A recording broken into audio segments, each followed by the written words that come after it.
If you win, you manifested it. Fantastic. If you lose, you would have spent so much time imagining it that you're really going to want it. And because you're really going to want it in your mind, you're going to be more motivated to work hard than ever before. Most of you do not use your mind for what it's for. You've forgotten how to imagine things. But you cannot close your eyes and vividly imagine. You can't give yourself goosebumps. You can't evoke an emotion in yourself anymore. This is an age-old skill that humans had very recently up till social media.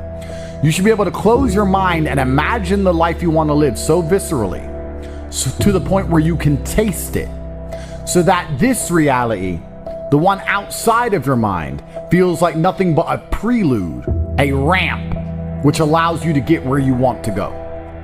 The mind is that powerful. If you ask any champion of anything, they always envision themselves as champion all of the time. And the reason they do that is, one, so they feel confident, but two, so that if they don't become champion, they're more angry and more motivated for the next attempt to ensure that they do become champion.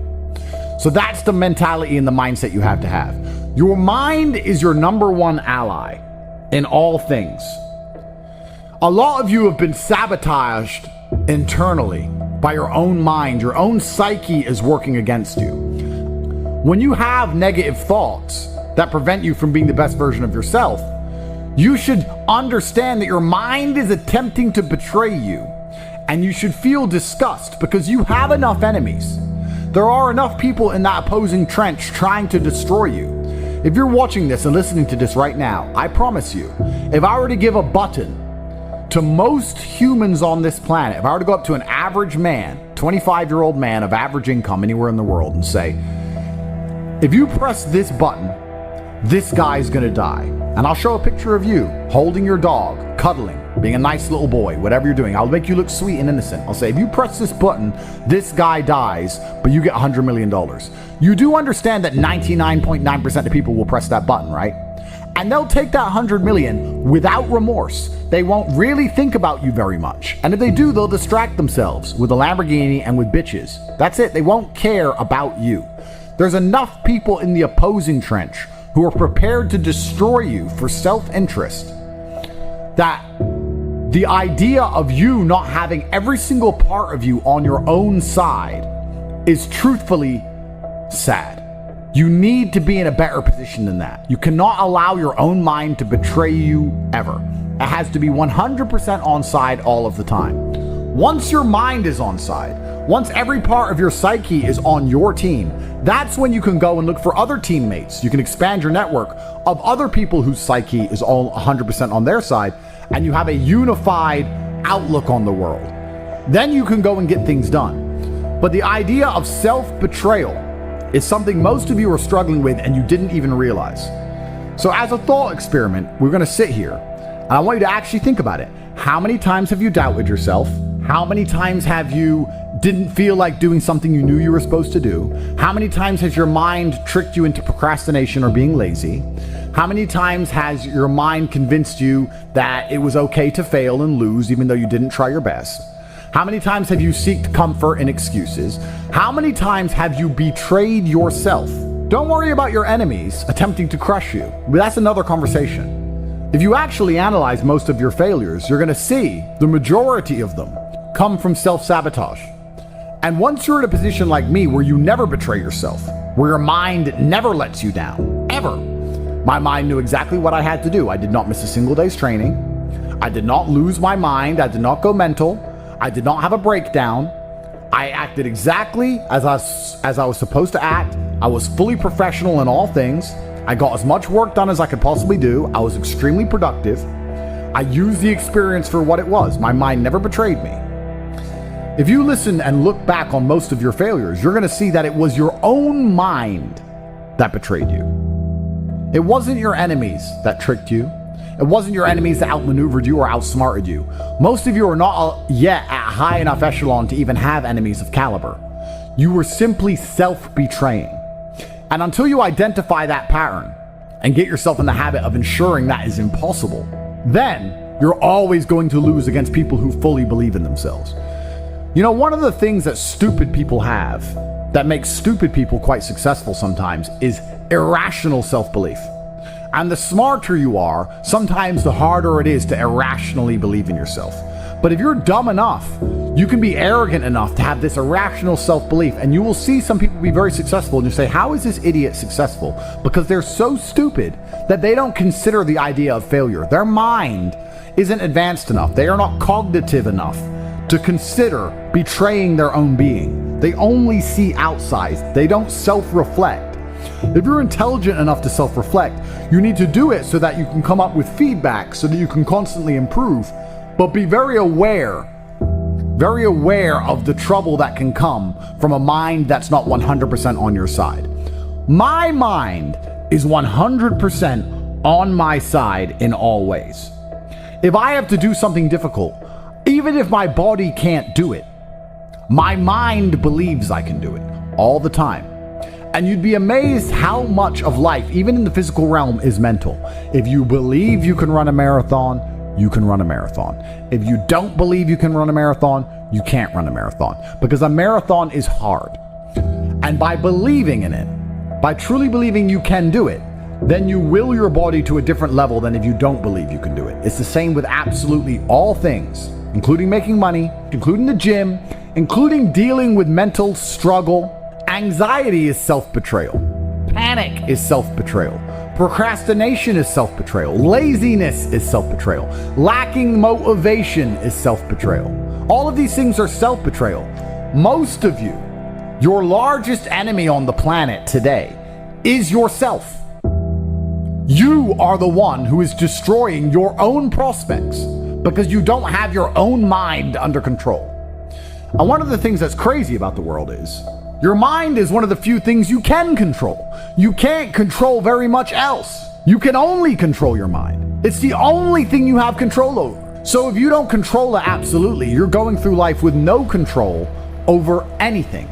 You don't control your own mind, which means by extension, you do not control your life, you do not control your woman, you do not control the weather, you don't control nothing. You're just an empty vessel going through life with zero control over anything. You can control, once your mind's in check, your reaction and attitude to things. When you're in the trenches, there's people who give up, there's people who quit, there's people who sow FUD, there's people who feel sorry for themselves, there's people who want an easy way out, and there's other people who say, listen, this is a test, and the only way we're going to get this done is to be irrationally positive all of the time.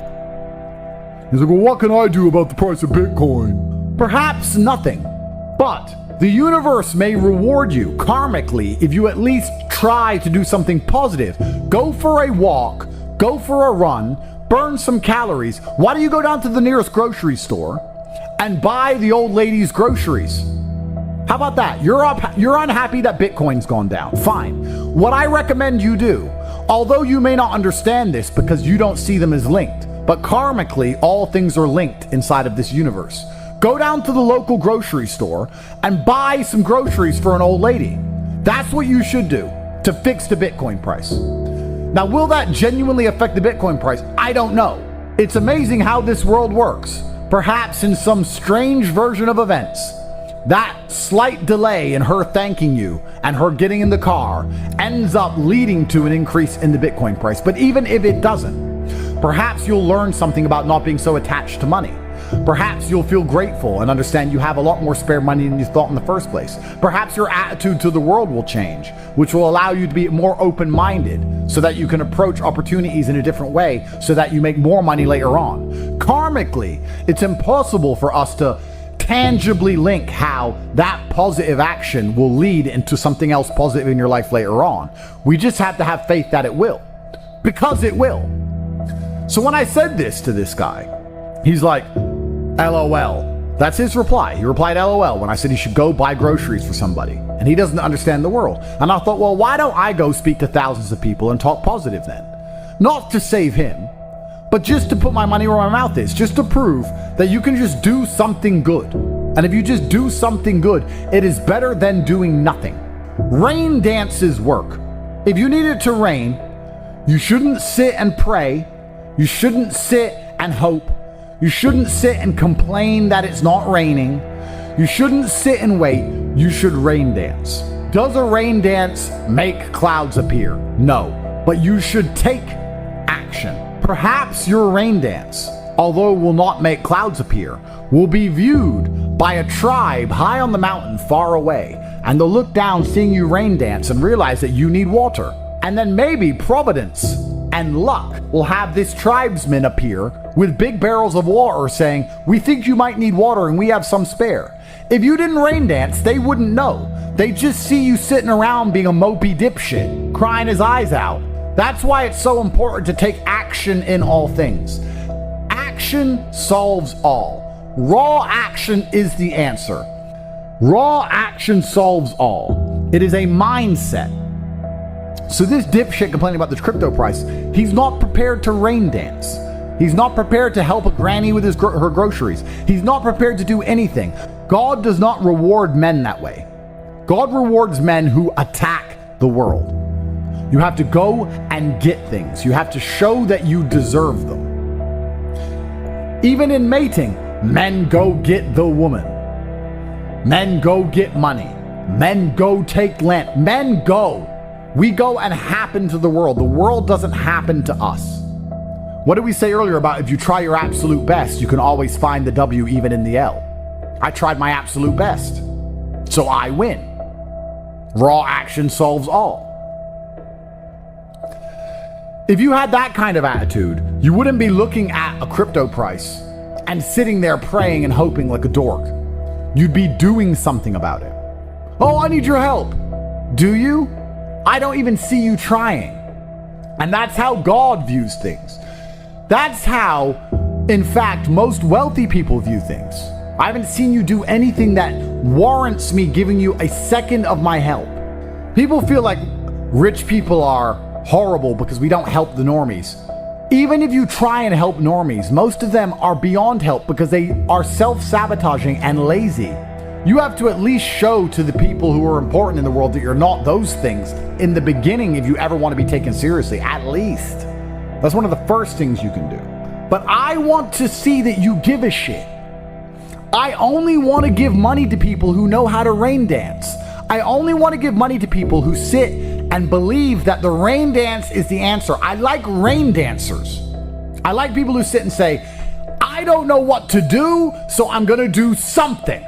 I don't know what to do, so I'm going to just do something positive. I don't know how to make Bitcoin go up. I'm going to buy an old lady groceries. I don't know what to do, but inaction in and of itself is an action. And men of honor do not allow the universe to decide for them. They decide their fate. And you decide your fate with hard work and vigor in all things. In fact, I would argue that a lot of you probably heard about Bitcoin in 2007 or 2009 or 2011, whenever. But you were so uninterested in doing your due diligence, so uninterested in being proactive that you just ignored it. You probably don't even remember being told about it because you didn't give a shit. Yeah. And then you have the gall and audacity to sit here and say, if someone told me about Bitcoin back then, I'd be rich. No, you wouldn't. If you're the kind of person who would have got rich from Bitcoin back then, you're the kind of person who can get rich right now by taking action, by paying attention. If you're refusing to do the right things now, you would have never done the right thing. And retrospectively identifying your failures and identifying how many right things you've missed out on is actually a form of hard cope. Oh no, I just don't have the chances. You've had chances and wasted them. And you have another chance right now to do your rain dance. You have a chance. You're sitting here right now during a chance. You have a chance from God because you're breathing. You have a chance right now to get things done. Now you can retrospectively look back on this period of time and go, oh yeah, I was young and energetic, but I wasted it. But if someone had just told me to try hard at this, I would have been. I'm telling you right now, I'm telling you about Bitcoin in 2009, but you're not going to do anything. It's almost impressive how difficult it is to make the average person move. The average person is a statue getting shit on by the pigeons, and they'd rather just sit there covered in shit than move. It's very hard to inspire people to take initiative to save themselves. It's incredible. Why? When they know that it's going to work. Some people are just born to lose. These are people who are betrayed by their own mind and can't be influenced even from the external because their own mind betrays them. There's a devil on their shoulder constantly holding them back.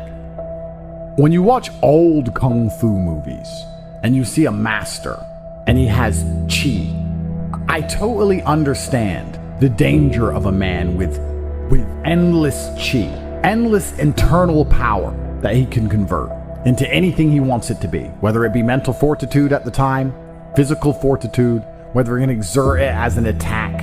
Chi is a super real thing, and it's self-generated. It is a decision. I want you to understand how my mind works. My core principle is endless work, endless attack. That is how you win in the end. You never give up and you endlessly persevere. It's hard to destroy the man who endlessly perseveres. Perseverance is the key. It is very easy to accept an L when you've tried your best. It's easy. The reason I don't like that saying, well, as long as you tried your best, is because most people don't try their best. If you do try your best, it's very rare you fail. In fact, it's nearly impossible. People say it's okay to lose if you tried your best. The secret to the universe is if you try your best, you hardly ever lose. It takes some freak accident or the will of God to ensure that you don't pull it off if you actually try your best. And on the few scenarios that's happened in my life, I'm happy to take the L because I can say, I couldn't have tried any harder. I'd done my absolute best. I know I did my best. I can't try any harder. God knows more than me, and he decided that things have to be slightly different right now. That's fine. It's easy to take the L if you try your best. So if you try your best, you never feel the bitter sting of regret. You never feel the dark rankness. You never taste failure. It's never in your mouth. It's never lucid. It's never tangible because you approached the scenario with absolute vigor. And truthfully, effort is a muscle, like everything else. The more you exercise it, the better it becomes. So even if you try for 100% for something and fail, you've exercised your effort muscle, which means you haven't failed because you've learned something and become better at giving effort to things. You've become better at being concentrated on a task. So it's nearly impossible to fail in these scenarios. A lot of sayings are overused, never a failure, always a lesson. And that's what's annoying about it, because it's true, but it's rarely applicable. You guys will say it's never a failure, it's always a lesson, when you didn't even try. That's wrong, that's a failure. But if you absolutely try your best, then it is a lesson, and there are benefits, right? It's like going for a PB in the gym. You may not get the PB, but your muscles get stronger because you tried so hard. That's how every single task should be approached. I'm trying to lift as much as possible. Perhaps I failed, but because I tried so hard and I strained so hard, my muscles ache and I got stronger anyway. Meaning I did not fail at the task of becoming stronger. There were tangible benefits to my effort in and of itself. Making things happen is the masculine essence to how you should approach the world. Work harder than ever before to be monumentally rewarded more than ever before. It's also about pleasing the universe and showing that you are prepared to put your concentrated calories, the calories you consume, you're prepared to put them into something. You're only going to be rewarded if you differentiate yourself from the crowd via effort. A lot of people don't know how to try anymore, but we are not like that. We know better. We know how to try. That's why we always endlessly win.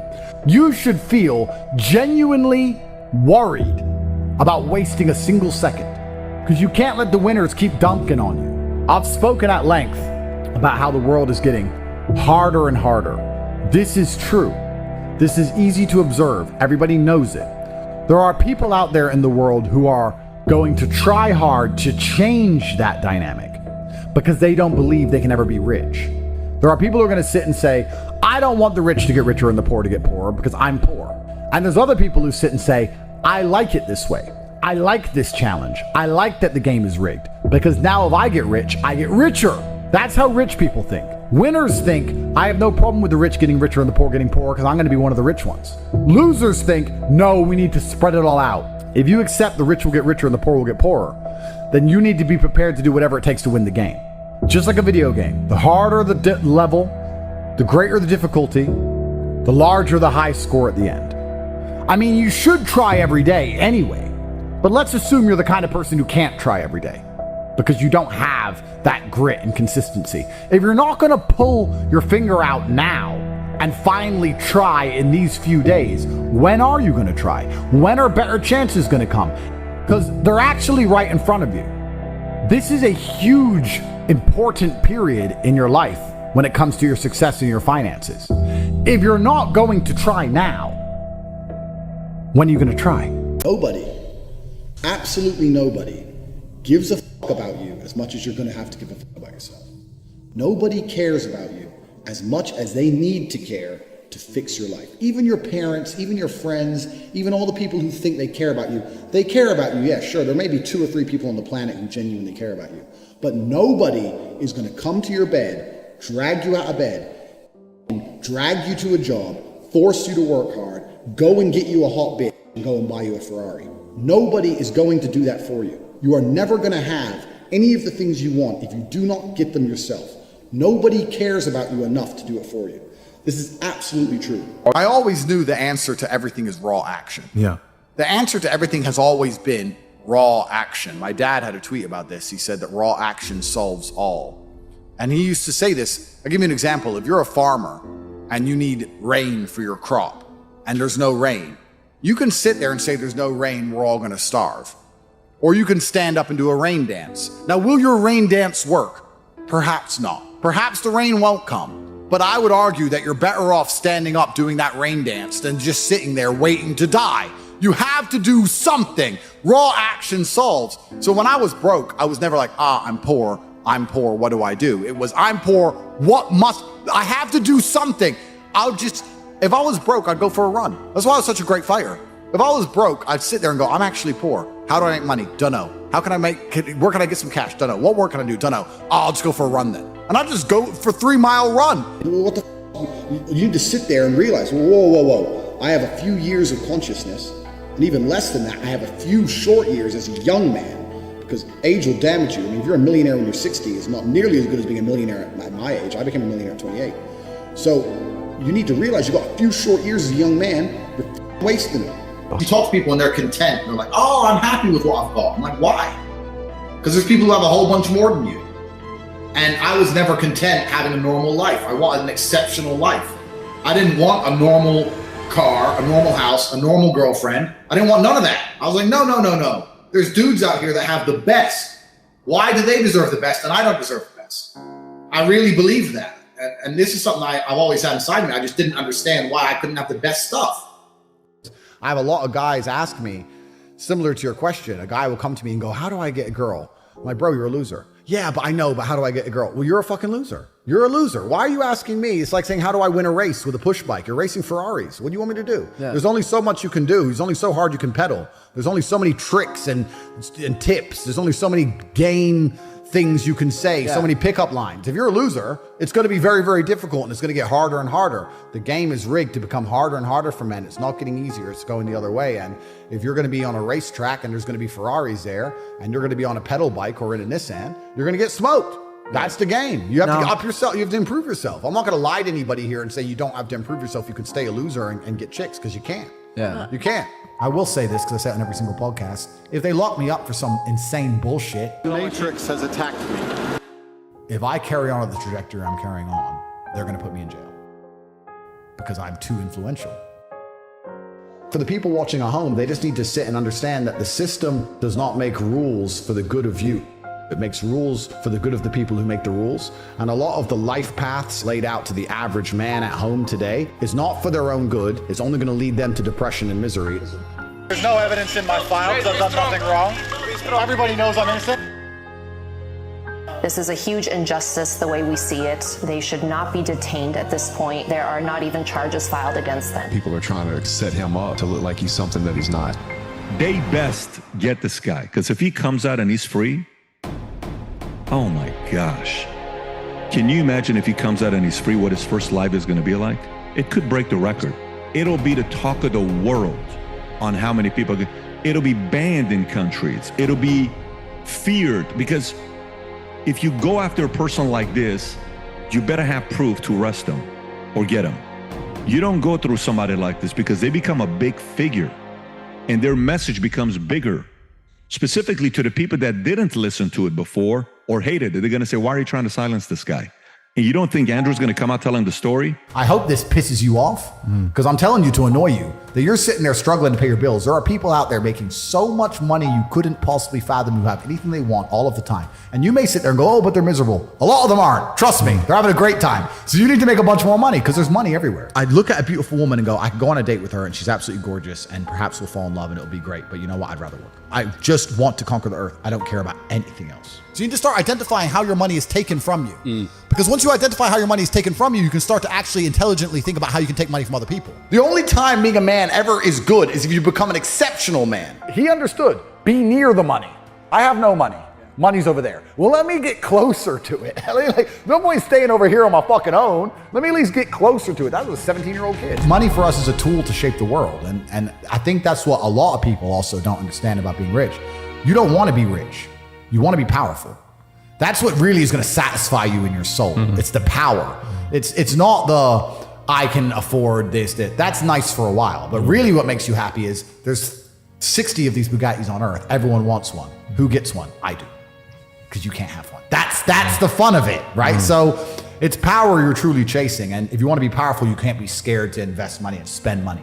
A lot of people at home, if they want to make more money, need to invest in themselves. Yeah. They invest in themselves. And maybe they've been taught, well, if I just save. Let me say to everyone here at home, if you are saving less than 10 grand a month and you're just saving, your chance of being rich is fucking zero. You need to go and do something else and make more. Invest in yourself, get knowledge, pay attention to mentors, start another business, open something. You need to do something because you're not going to save your way to the top. The average person at home, you're not earning enough to ever save. If you never save 100% of your wage, you're still going to be broke. You have to get to a level of earning. When I found out about I just learned about how they print money. I literally could not believe it. Money's not real. For 3 days, I'm sitting around, so I'm like, what the fuck is this? So they could just print this shit? Money is not real. It's not real. They just print it. It's not real. Fair. Please continue. Yeah, so money's not real. And I say that to people. And they so go, it's not about money. No, it's not about money. So what's it about? It's about power and control. Yeah. So I've been from the absolute bottom to the absolute top. I've seen it all. And once you get past a certain level of wealth, once you get past a certain level of money, but then you understand what money is, right? So we say about money not being real. Money is not real from a governmental perspective because they just print it. It's nothing. But money is truthfully the stored time and energy of other people. If you have money, you have stored time and energy of other humans. Because people are hourly rates. That's right. Because I can take that money and make someone else use their time and energy for X thing. So let's look at even American slavery, the slavery that most Americans understand. You're going to work for me. I'm going to give you a house and I'm going to give you food and you're going to stay here and you're going to work. Slavery is abolished. So now what do? You're going to work for me. I'm going to give you that. I'm going to give you some money. And that money is enough to only buy you a house and some food. We've just put money in the middle. Now, if I can make you do whatever I want for money, and I can print as much money as I want, you're my slave. Because I can print it from the sky and you need it to live. So you are my slave. Money's not real. So I have all of this money. I have the stored time and energy of other humans. And once you get past a certain level of wealth, you understand, which ties back to COVID, that you're not interested in money. What you're interested in is people. It's always been about having good people around you. You want a beautiful, doting, loving woman who's obsessed with you. You want good brothers who will stand by you and make you motivated. You want bodyguards who are going to protect you. You want people. And then you want to look at it further down the rabbit hole. You want to get more sinister. If you've been born into a lineage or a dynasty or the people who control the world, you want people, you want robot people. You don't want to be spoken to disrespectfully. In your empire, in your podcast empire, right? You now have a podcast. Would you allow a member of staff to come along and say, this is bullshit, I don't like how you do this, is shit, you're shit? Or would you fire him? I don't know if I would fire them. I would first try to teach them how to behave. And if they didn't listen? They're out. Absolutely. So let's imagine you ran a country. Okay. All right. Let's imagine you ran the world. So I say this to people. I say, for the next 2 weeks, every time you spend money, even if it's £1, write down how they got it from you. And they're like, what do you mean? I'm like, all right, cool. You're walking down the street. You're going to Starbucks, you buy a coffee. Why did they take your money? Well, I wanted coffee. Yeah, but how? Okay, you wanted coffee, right? Cool. Did you only want a coffee because you saw Starbucks, or did you want a coffee beforehand? Why did you want their coffee and not another coffee? Did you buy a cake as well? Why did you buy a cake? All right, cool. So now you identified how they took your money. Then realize how they could have took more of your money. You bought a cake, but you didn't buy a sandwich. Why? The sandwiches weren't on display, or they looked cold, or they looked rubbish. Or the woman who was serving me was old and ugly. Maybe she was a young cutie and talked to me about bologna sandwiches, I would have bought one. Right? So you need to start identifying how your money is taken from you. Because once you identify how your money is taken from you, you can start to actually intelligently think about how you can take money from other people. I find it amazing when people say they don't have motivation. I have people come to me and say, I want to get rich, I don't have motivation, I want to work harder. I said, how can you not have motivation to get rich when somebody like me with a head start like mine is still working 18-hour days every single day, 7 days a week without having a day off? I'm gonna crush you. You don't stand a chance. I will beat you. And you're just gonna sit there and perpetually lose because you can't find the motivation to crawl up out the mud and stay a bug until you end up in your 15-minute city getting your 17th injection like a dummy, like a useless eater. All I do is work. Nothing is fun. I don't have fun. I don't even understand sports. I don't understand the concept of fun. The only sport I ever did was beating the shit out of people. Is that fun? I wake up every day and I think, how do I make my life better? Nobody else wakes up each day and goes, how do I make Andrew Tate's life better? So if you're not the person who's waking up every day going, how do I improve my existence? Then nobody is. Nobody on the planet is considering improving your one spin on Earth. No one else cares. Nobody else cares. So if you don't care, then you're fucked. So you need to wake up and care. And it's amazing to me, like you're saying, how did I find my mentors? I just tried a bunch of them. Like when I had no money, I would try very hard I'd listen to lots of different people, or I'd try different things. And I wasn't scared to invest in myself because I understand that, look, if he's taking time out of his life, then I need to reward him for it financially. And I tried very hard and I listened and I paid attention and I was never lazy. I don't believe there's a person on the planet who pays attention, tries their best, is never lazy, is on time, works hard, has a mentor, and is giving it his all, who isn't rich. I don't believe it. I think that if you do all those things, you're rich. And if you don't have any money, you're missing one of those key elements. Now you can fool yourself and you can fool everyone else and you can pretend you're doing them, but if you're truly honest with yourself, am I finding people who are trying to teach me what I want to know, and am I trying my best? And the answer is fucking no every time. Just even being around people with money is just a good place to be. I'll give you an example. I was in Romania and I have the largest car collection probably in Romania. I have 28 supercars, everything you can name. And I went to a town called Cluj-Napoca. It's on the border of Hungary. And I drove there in my Chiron and I parked up and a kid came up and he said, hey, can I take some photos of your car? I have a car spotting page. I was like, yeah, whatever, cool. And he goes, yeah, okay, I'll just be a few minutes to this. So he took a bunch of photos and he come up to me and goes, hey, do you want the photos? And I was like, not really, I've already have photos. And he goes, oh yeah, okay. Well, if you want them, here's my email address. And I said to him, why do you do this? Like, you spend all day standing around taking photos of other people's cars. Is that not a waste of time? I thought it was a waste of time, but I was wrong. He goes, oh, well, I skipped school and I skipped college because I knew if I take pictures of expensive cars and email them to people, I'll have email addresses of the richest people in Romania. Yeah, smart. I was like, you're clever. I ended up hiring him. He works for me now. Yeah. I was like, you know, I like you. He got himself a full-time job that day. So he understood, be near the money. I have no money. Money's over there. Well, let me get closer to it. Like, no point staying over here on my fucking own. Let me at least get closer to it. That was a 17-year-old kid. Now he's making 10 grand a month in Romania from me. So like, at least being closer to it. So that you're right. People should, even if they haven't got a penny in the world, should be going to these meetings about real estate, about investing, that especially if it's cheap, they should go. Just meet other people who at least have money. Have conversations about money. Talk about it. How are you gonna get what you don't talk about? And I look at them and go, yes. I think a lot of the problem with people, especially in the world today, is they misunderstand the difference between a dream and a plan. And nothing good in your life is ever going to happen by accident. If you see a guy in fantastic shape, you don't say, how'd you get in great shape? And he goes, it just happened. Oops, I just fell. No, he ate a specific way. He trained a specific time. He did specific things for a specific outcome. And it's the same with finances. And most people who are broke, if you say, do you want to be rich? Yeah, I want to be rich.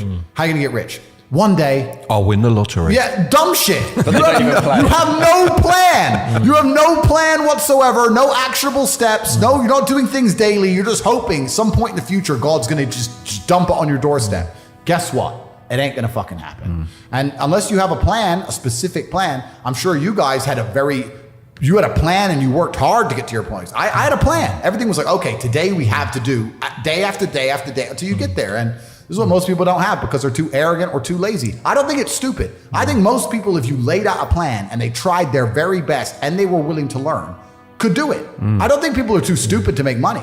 They're just too lazy or too arrogant to make money. That's the problem with people. A lot of people are obsessed with the idea of happiness. And especially as a man, I think that happiness can actually be a very destructive motivator.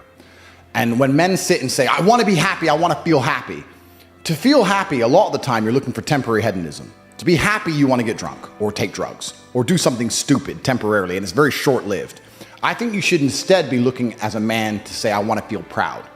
If you choose pride over happiness, you're going to make decisions that you're proud of and that people around you are proud of, and it's going to be better for yourself and better for society and better for everyone who loves you, everyone you care about. If you're the kind of person who searches for happiness, whether male or female, in my experience, people who search for happiness end up doing hedonistic, temporary, stupid things. When I find men who search to feel proud of themselves, I want people to be proud of me, and I want to be proud of myself, and I want to be respected. They often delay happiness. They often go through very difficult things and build things which are beautiful or build things which are difficult to do. They often go to the other side of fear to feel that pride. I did it. I faced my fear. I did it. Yeah. So I think as a man, searching for pride or searching to feel proud is a pretty positive mindset for masculine achievement. The reason I'm the luckiest man on earth is because God has given me endless building blocks to build a superhero.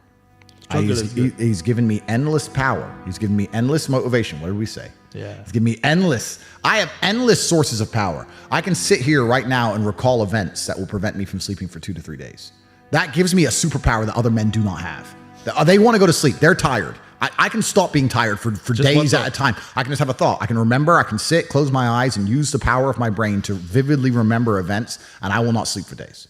And when people come to me and say, oh, this happened, I'm really sad, or my heart broke, or this bad thing happened to me, I say, good.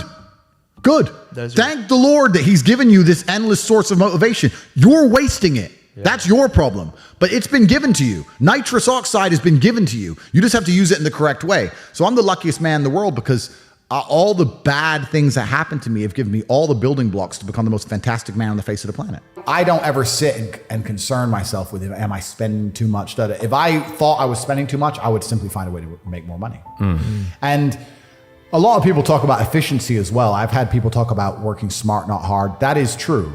But I believe that you need to fill your day with all of the hard work first. I think that working smart is a matter of being more efficient with all the time you should spend working. If you sit there and go, I want to work smart, not hard, so I work an hour a day, well, then you're still lazy. You should work smart and hard and do 15 smart hours a day. That's how you win. I was talking to a young guy the other day, and he was 22, I think, and he caught a crypto pump. He made like $4 million in the last bull run, and now all the coins have gone down, whatever. He sold some. He has like $1.5 million. He's like, oh yeah, so I'm waiting for the next pump. I was like, bro, the problem with you is you've now been ruined for life because you're 22, you made easy money, and you think that you don't have to ever do any serious work. You also have no skill. Problem is with the crypto pump, it doesn't teach you anything. You didn't learn sales, marketing, staff management, stress tolerance. You need that. Nothing. He doesn't know how to do anything. Yeah. So he's just sitting there just gambling on shit coins, waiting for the next one to pump. And he's 22, and his ass is never going to want to get a real job, and he doesn't have any skills. So I think he's in a lot of trouble, truthfully. I made this clear to him. So it can be a detrimental thing, it can be a bad thing. But in terms of making money, it's certainly easier than it's ever been because we live in a global marketplace now. You can reach the world, and all you have to do is have a message worth making people listen to. And it truly is the abundance mindset is true. I remember when I was broke. I thought everyone was broke.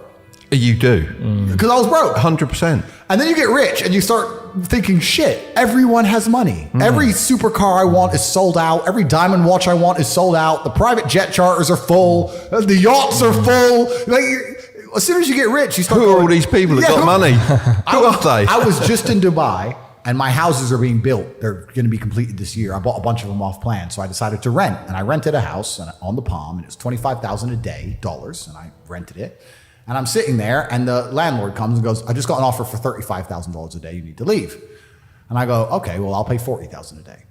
And then he came back and goes, the guy's offered $50,000 a day for a year.